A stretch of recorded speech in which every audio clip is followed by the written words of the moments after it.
अस्सलाम वालेकुम जी, मेरा नाम नाज़िम अली है और आप देख रहे हैं यूट्यूब चैनल। और मैं आपकी खिदमत में हाज़िर हुआ हूँ पाकिस्तान प्रॉपर्टी के प्लेटफॉर्म से। और आज हमारे साथ मौजूद हैं DHA वैली की जानी मानी हस्ती डॉक्टर परवेज़ साहब, जो कि DHA वैली के बारे में, इन्वेस्टमेंट के बारे में, प्लॉट्स के बारे में, बेल्टिंग के बारे में इनसे मुशावरत करते हैं। और आज हमारे साथ मौजूद हैं डॉक्टर परवेज़ साहब। मैं आपका इनसे तारुफ कराता हूँ, इनका आपसे तारुफ कराता हूँ। और जी डॉक्टर साहब, अस्सलाम वालेकुम, कैसे हैं आप? वालेकुम अस्सलाम, कैसे हैं आप? ठीक ठाक हैं? डॉक्टर साहब, मेरा पहले ये सवाल है कि ये DHA वैली जो स्टार्ट कब हुई थी और कि कैसे इसका काम आगे बढ़ा? जी जनाब, DHA वैली का आगाज हुआ था 2008 में। 2008 में इसकी बुकिंग हुई थी। बुकिंग होने के बाद फिर इसकी इन्होंने बैलेटिंग कर दी थी। पूरी DHA वैली एक बार 2008 में बैलेट हो चुकी हुई है। उसके बाद जो है लोग इंस्टॉलमेंट देते रहे, किस्तें जमा करवाते रहे और ये सिलसिला आगे चलता रहा। फिर 2012 के अंदर तकरीबन इसकी इंस्टॉलमेंट 11-12 के अंदर इसकी इंस्टॉलमेंट पूरी हो गई थी।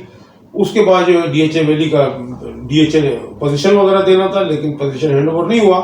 वो मामला पेंडिंग में रहे क्योंकि जॉइंट वेंचर था। इसमें मलक रियाज और बहरिया टाउन शामिल था, DHA शामिल था, हबीब रफीक ग्रुप शामिल था। ये मुश्तरक जॉइंट वेंचर एक प्रोजेक्ट था, तो जिसकी वजह से ये डिलीवर नहीं हो सका आज तक भी। और इसमें क्या मामला थे वो तो अब वक्त बताएगा कि क्या किसकी कोताही है, किसने इसमें क्या कुछ किया है। लेकिन ये प्रोजेक्ट अभी तक डिलीवर नहीं हो सका। लेकिन बहुत अच्छा प्रोजेक्ट था ये, लेकिन कुछ लोगों के जाती मुफाद की वजह से ये प्रोजेक्ट जो है अभी तक मतलब आप समझ लें कि अनडिलीवर है। लेकिन ये कि इसमें अभी कुछ अर्सा पहले जनरल नवीद सफदर साहब ने 2020 में इसका चार्ज संभाला था। उसके बाद से इसमें प्रोजेक्ट में जान पड़ी और उन्होंने इसके ऊपर काफ़ी काम किया। उन्होंने जितने भी DHA वैली के ब्लॉक्स थे तमाम को आपस में इंटरलिंक किया। रोड्स के जरिए एक ब्लॉक को दूसरे ब्लॉक के साथ उन्होंने मिलाया और काफ़ी डेवलपमेंट हुई। ज़मीन भी उन्होंने एक्वायर की और उनके दौर में तकरीबन 15,000 प्लाट रीबैलेट इन्होंने किए हैं DHA ने। अब बैलेट और रीबैलेट थोड़ा सा मैं आपको बता दूं क्या सिलसिला है कि ये DHA वैली मैंने आपको बताया कि 2008 में इसकी बुकिंग हुई थी, फिर इसकी बैलेटिंग एक दफा तो पूरी हो गई थी, लेकिन ये किसी वजह से डेवलपमेंट इसमें नहीं हो सकी, जमीन एक्वायर नहीं हो सकी, बहुत सारे मामला थे। बहरहाल फाइनली अब DHA के ऊपर जब प्रेशर पड़ा अवामी, तो फिर DHA ने इसको कहा कि अब हमने इसको डिलीवर करना है। पहले 2019 में एक बैलेटिंग हुई, फिर 2020 के शुरू में भी बैलेटिंग हुई और दोनों बैलेटिंग के मिला के तकरीबन 5,000 प्लाट रीबैलेट इन्होंने किए थे। इनका मौकफ ये था कि जो लोग भी हैं इसमें बुकिंग जिन लोगों ने करवाई है, लोगों ने हमें टाइम पे पैसे नहीं दिए हैं, जिसकी वजह से हम प्रॉपर इसका काम नहीं कर सके। अब हम चाहते हैं कि ये जिन लोगों ने हमें टाइम पे पैसे दिए हैं उन लोगों को कम से कम हम पहली तरजीह के ऊपर उनको हम प्लाट डिलीवर कर सकें। उस हवाले से DHA ने 5 ब्लॉक्स को पाकिस्तानी को, 2 ओवरसीज के ब्लॉक्स को इन्होंने लिया और उसमें से वो तमाम फाइल्स जिनके ऊपर के तमाम पेमेंट टाइम पर हुई थी, यानी कि किसी फाइल पर भी 1 रुपया भी सरचार्ज नहीं लगा था, उन फाइल्स को इन्होंने बैलेटिंग के अंदर शामिल किया। क्योंकि फर्स्ट बैलेटिंग के अंदर फाइल्स शामिल की गई थी, वो थ्रू आउट जीरो या आप समझ लें कि जिसपे कोई सरचार्ज नहीं लगा, तो वो फाइल्स थी। उसके बाद इन्होंने सेकंड बैलेट किया, तो सेकंड बैलेट भी इन्होंने उन्हीं ब्लॉक्स में से इन्होंने जिन पे थोड़ा वो सरचार्ज लगा था उनको कंसीडर किया और सेकंड बैलेट के अंदर वो फाइल शामिल की गई।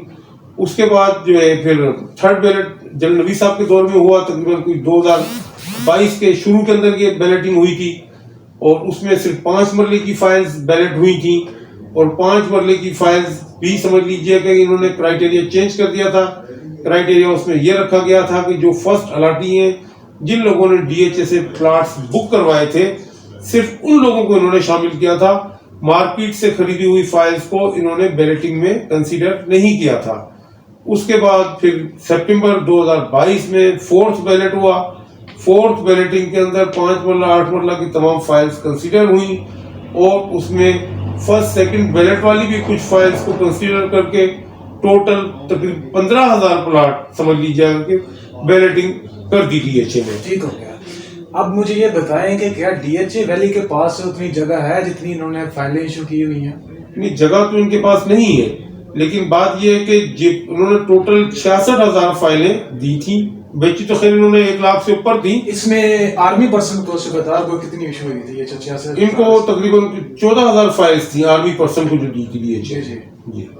अभी वो कह रहे हैं कि इनके मामला चल रहे हैं शिफ्टिंग के, कराची को नॉर्थ में शिफ्ट कर रहे हैं। कराची सिटी में भी डीएचए वैली की जो फाइल्स हैं 5 मरला या 8 मरला जो सूबेदारों की फाइल हैं उनको शिफ्ट कर रहे हैं। तो ये क्यों कर रहे हैं उधर शिफ्ट?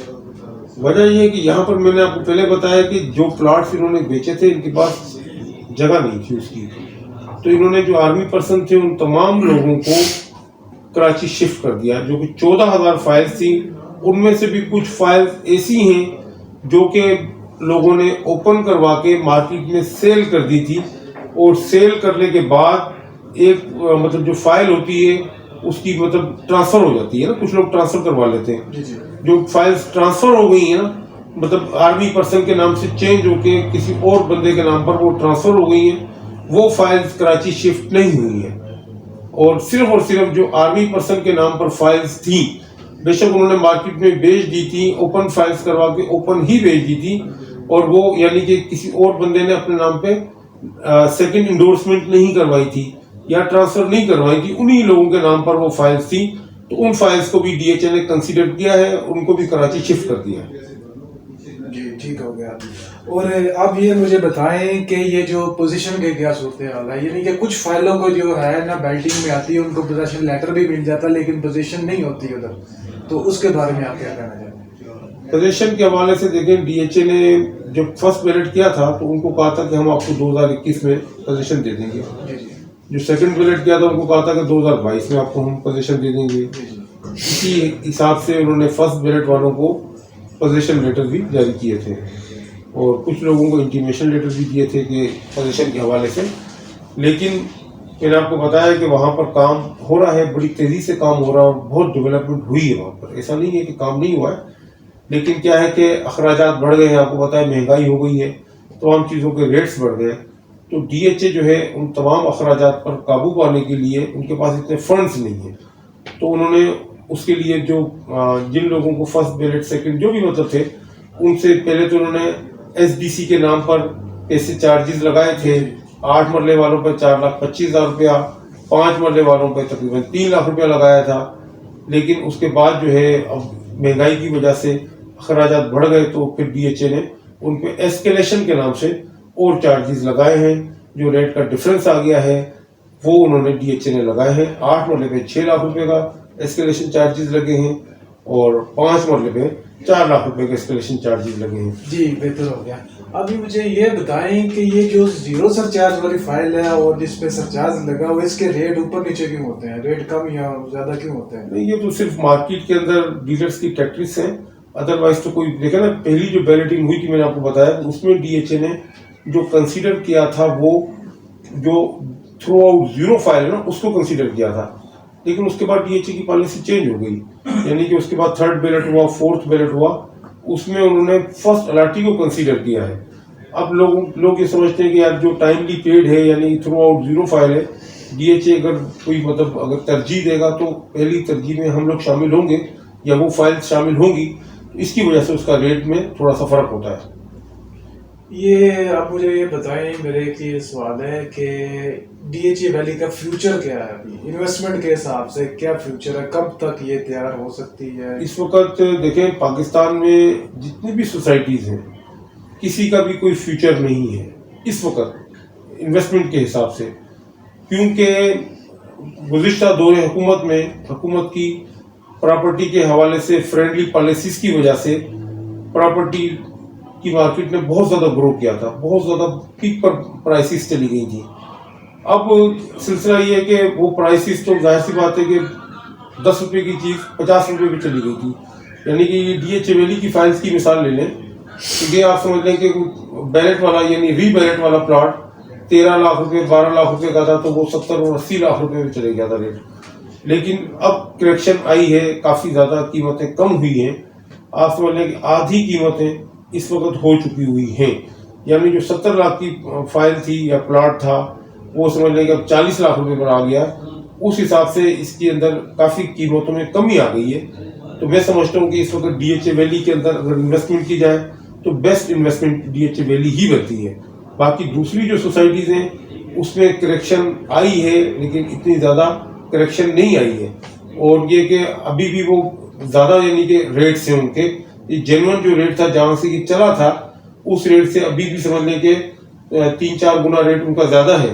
हाँ, डीएचए वैली करेक्शन ज़्यादा आई है, तो मेरा ख्याल है कि ये बेहतर ऑप्शन है इन्वेस्टमेंट के हिसाब से। जी, अभी मुझे ये बताएं कि कुछ माह पहले डीएचए वैली का जो ट्रांसफरेबल फाइल है और ओपन फाइल है 5 मरले का रेट तकरीबन जो नॉन बैलेट है उसका रेट गया था तकरीबन 35 से 40 लाख तक गया था। अब फिर ये नीचे क्यों आ गया था? मैंने आपको बताया ना कि हुकूमत की तब्दीली की वजह से ओवरऑल सारे रेट्स रिवर्स हुए हैं। लेकिन ये जो डीएचए इस्लामाबाद है इसके रेट क्यों नहीं नीचे आते? जब उसके वो डीएचए वैली नीचे आ जाता है, इसके स्टॉप हो जाते हैं, लेकिन बढ़ते हैं ये डीएचए इस्लामाबाद। देखिए, मैंने आपको बताया कि सब जगह पे करेक्शन आई है, बहुत ज्यादा करेक्शन आई सब जगह पर। अब बात ये कि जैसे डीएचए इस्लामाबाद की आपने बात की तो वहां पर भी रेट कम हुए हैं, ठीक है ना, लेकिन वहां पे 20% रेट में करेक्शन आई है और डीएचए वैली में 50% करेक्शन आई है। इसकी वजह ये कि डिमांड एंड सप्लाई, यहाँ पर एक चीज़ और हुई है, वो ये हुई है कि ये जो अभी रिसेंटली यानी कि सितंबर 2022 में 4th बैलेट हुआ था जिसमें कि 10,000 फाइलें रीबैलेट हुई थी। तो 10,000 फाइलें एकदम से मार्केट के अंदर आई थी, डिमांड एंड सप्लाई के हिसाब से सप्लाई ज़्यादा हो गई थी जिसकी वजह से इसका रेट ज़्यादा टूटा है। अभी मुझे बताएं, ये जो आर्मी वाली फाइलें हैं और ये लोकल फाइलें हैं इसमें रेट का डिफरेंस क्यों है? रेट का डिफरेंस इसलिए है कि वो कराची चली गई है और लोकल यहीं पर है, इसलिए रेट का डिफरेंस है। कराची की मार्केट का ज़ाहिर रेट अलग है, यहाँ का रेट अलग है। अभी हमारे नाजरीन को आप क्या मशवरा देते हैं कि अभी डीएचए वैली में इन्वेस्टमेंट करनी चाहिए जो आज का जो टाइम चल रहा है? मेरे हिसाब से इस वक्त अगर इन्वेस्टमेंट करनी चाहिए तो वो सिर्फ डीएचए वैली ही है जहाँ पे इन्वेस्टमेंट बनती है आपकी। इसमें ये क्या श्योरिटी है कि अभी चंद माह बाद अभी रेट ऊपर जाने के बजाय नीचे आ सकते हैं? हाँ, बिल्कुल ऐसा हो सकता है। वजह यह है कि देखिए, मैंने आपको पहले भी बताया कि अभी जो रेट नीचे आए वो रेट नीचे आने की वजह यह है कि आप समझ लें कि डिमांड एंड सप्लाई, जो मैंने अभी आपको जिक्र किया था कि सप्लाई ज़्यादा हो गई थी जिसकी वजह से रेट नीचे आए हैं। अब नेक्स्ट जो है, मिसाल के तौर पे अगर बैलेटिंग हो जाती है, 5वीं बैलेटिंग भी हो जाती है जिसके अंदर यकीनन जाहिर सी बात है रीबैलेटिंग होगी 5वीं, तो उसमें 10,000 5,000 जो भी फाइल्स हैं वो एक वापस मार्केट के अंदर फ्लो आ जाएगा। तो फिर जाहिर सी बात है कि रेट के ऊपर तो फर्क पड़ेगा। अगर बैलेटिंग नहीं होती है नियर फ्यूचर तो ये रेट आपके ग्रेजुअली बेहतर ही होते रहेंगे, फिर इसका रेट नहीं कम होने वाला, ये मेरी जमानत गारंटी है। अगर बैलेटिंग हो गई तो रेट नीचे आ जाएंगे, अगर बैलेटिंग नहीं हुई तो रेट ऊपर ही ऊपर जाएंगे। और डीएचए के पास अभी जमीन एक्वायर नहीं हुई है कि वो, क्योंकि अब नेक्स्ट जो भी बैलेटिंग होगी ना उसके लिए डीएचए ने एक पॉलिसी बनाई है कि सबसे पहले हम लैंड एक्वायर करेंगे, लैंड एक्वायर करने के बाद हम उसको डेवलप करेंगे और उसके बाद जितनी जमीन हमारे पास होगी उतने ही प्लाटों की हम रीबैलेटिंग करेंगे। ठीक हो गया। अभी कुछ ये भी है कि कुछ इन्वेस्टर जो बड़े बड़े इन्वेस्टर हैं, ये जो मार्केट को ऊपर नीचे करने का इनका इनरोलमेंट ज़्यादा होता है। जब रेट कम होते हैं ये मार्केट से फ़ायदे उठा लेते हैं, ठीक है, और फिर मार्केट में हवा डाल देते हैं कि भाई रेट बढ़ेगा। वो सारी फाइलें इकट्ठी कर चुके होते हैं, खुद ही मार्केट में ये लोगों को छोड़ते हैं, डीलर्स को छोड़ते हैं कि भाई ये फाइलें दें हमें, क्योंकि ऑलरेडी उन्होंने मार्केट से फायदे उठाई होती हैं। फिर ये रेट ज़्यादा करने के लिए ये मार्केट में क्या ना डिमांड फैलाते हैं, ठीक है, क्योंकि मार्केट में सप्लाई कम होती है, क्योंकि ज़्यादा सप्लाई इन्वेस्टर के पास होती है। इसमें क्या करना चाहते हैं इस पर? नहीं, ये तो देखे ना, आपका अपना परसेप्शन है कि आप किसी भी हवाले से कोई भी राय रखना चाहें तो मैं पाबंदी तो नहीं लगा सकता ना। ऐसा नहीं होता जैसा आप बता रहे हैं, होता है सम टाइम। अभी इस वक्त जो मार्केट है ना, इस वक्त तो मार्केट बिल्कुल मरी हुई है, प्रॉपर्टी की मार्केट बिल्कुल इस वक्त नीचे गिरी हुई है। इस वक्त ना कोई इन्वेस्टर इन्वेस्टमेंट कर रहा है, ना कोई और मतलब जो है इसमें हाथ डाल रहा है, तो इसलिए फिलहाल तो अभी कोई ऐसी सूरत हाल नहीं है। ये अभी जो 6-7 माह पहले से जाहिर टाइम जब रेट ये 35 से 40 तक गया था, उस वक्त देखें मार्केट के अंदर फाइल्स ही नहीं मिलती थी। जब रेट बढ़ रहा होता है ना, जिस बंदे के पास 20 फाइल होती है वो फाइल खुद रख लेता है, वो कहता है कि रेट बढ़ रहा है मैं क्यों बेचूं, आज 20 की फाइल है, कल 21 की है, परसों 22 की है, और हर हफ्ते रेट बढ़ रहा होता है, तो लोगों को भी समझ में आ रही होती है, जितनी चीज होती है उनको पता होता है कि रेट बढ़ रहा है, वो बेचते ही नहीं है। जब वो बेचते ही नहीं तो मार्केट के अंदर जाहिर सी बात है कि खराब पैदा हो जाता है कि मार्केट में चीज ही नहीं मिल रही होती, और जब चीज नहीं होती तो रेट बढ़ता है। अगर चीज आपको मिलने लगेगी तो रेट नीचे आ जाएगा। जैसे अभी मैंने आपको बताया कि डिमांड एंड सप्लाई अभी बैलेटिंग हुई है, उसके अंदर बहुत ज्यादा फाइल्स आ गई है, जिसकी वजह से इसका रेट नीचे आ गया है। अगर यही मिसाल के तौर पे बैलेटिंग नहीं होती तो हो सकता है कि फाइल का रेट 1 करोड़ का भी हो चुका होता। जी जी। अभी जो ये जो छोटे इन्वेस्टर हैं जिनके पास 50 लाख 1 करोड़ तक इन्वेस्टमेंट होती है, तो आपका क्या मशवरा है कि कौन सी फाइल्स खरीदनी चाहिए? डीएचए वैली की बैलेट वाली फाइल खरीद लें, बैलेट वाली? जी हाँ, जो ट्रांसफर होती है वो? जी हाँ बिल्कुल, बैलेट वाली फाइल है, ट्रांसफर करवाएं अपने नाम पे और इंतजार करें, तो उसमें इंशाल्लाह अच्छा रिवार्ड मिल सकता है। यानी कि वेट करना पड़ेगा 2? जाहिर सी बात है कि देखें अभी इस वक्त की हालात ही नहीं है प्रॉपर्टी के अंदर, शॉर्ट टर्म इन्वेस्टमेंट तो कहीं भी नहीं बनती है। जहां पर भी लोग शॉर्ट टर्म इन्वेस्टमेंट के चक्कर में जाते हैं तो जो उनके पास होता है वो भी गंवा के आ जाते हैं। तो अभी डीएचए वाले की जो मार्केट की ट्रेडिंग है वो कैसे चल रही है? ट्रेडिंग बहुत स्लो है, बस ये कि जो बेचने वाला आता है तो वो मतलब डीलर के रेट पर दे जाता है, और खरीदने वाला आता है तो डीलर के रेट पे ले जाता है। यानी कि अभी जो डीलर काम कर रहे हैं एंड यूजर पे काम कर रहे हैं? नहीं, डीलर तो देखे ना एंड यूजर पर ही काम करता है। डीलर ने खुद क्या करना है कि जितने प्लाट खरीद के उसने घर तो खुद तो नहीं बनाना होता ना, डीलर एंड यूजर पे काम कर रहा होता है। जाहिर सी बात है कि जब एंड यूजर आता है तो वो उसको दे देता है, फाइल दे देता है बस। जी जी जी। आज का जो टाइम है, ये इन्वेस्टमेंट का जो टाइम है, वो अभी डॉक्टर साहब ने आपसे बात की, आपको बताया है कि अभी जो करंट सिचुएशन है मार्केट की, उसमें आप डीएचए वैली में आप इन्वेस्ट कर सकते हैं, जो कि मिनिमम चार्ज है लॉस पे, क्योंकि इसमें आने वाले टाइम में मैंने आपको बताया कि ये रेट गया था, जो नॉन बैलेंस 5 मरला की फाइल है वो 35 से 40 तक रेट गया था। फिर ये गवर्नमेंट चेंज हुई, कुछ हालात ख़राब हो गए, इस वजह से ये मार्केट के रेट नीचे आ गए। तो अभी जो सबसे ज़्यादा जो इन्वेस्टमेंट का टाइम है जो अभी का है, क्योंकि डॉक्टर साहब अभी रेट कम है और ये इन्वेस्टर के लिए अपॉर्चुनिटी है कि अभी फाइल्स खरीद लें। बिल्कुल, जो भी परचेजिंग करनी है मार्केट, क्योंकि मार्केट ठंडी हो गई है, गिर गई है अभी, तो अभी बेहतरीन टाइम है डीएचए वैली में इन्वेस्टमेंट करने का। तो अभी अगर आपने इन्वेस्टमेंट करनी है तो हमारे प्लेटफॉर्म में आपको बेहतरीन इन्वेस्टमेंट के लिए चीज़ें मिलेगी। आप हमारे नंबर पर, व्हाट्सएप नंबर पर हमारे ऑफिस विज़िट कर सकते हैं, और मैं अपने नंबर और व्हाट्सएप नंबर और ऑफिस का जो एड्रेस है डिस्क्रिप्शन में दे दूंगा, तो आप हमारे साथ रब्ता कर सकते हैं। शुक्रिया डॉक्टर साहब, आपने हमें आज टाइम दिया और हमारे नाज़रीन को गाइड किया, हमें गाइड किया, और इन्वेस्टमेंट के हवाले से आपने बेहतरीन हमें बातें बताई। बहुत शुक्रिया जी। अस्सलाम वालेकुम। Thank you.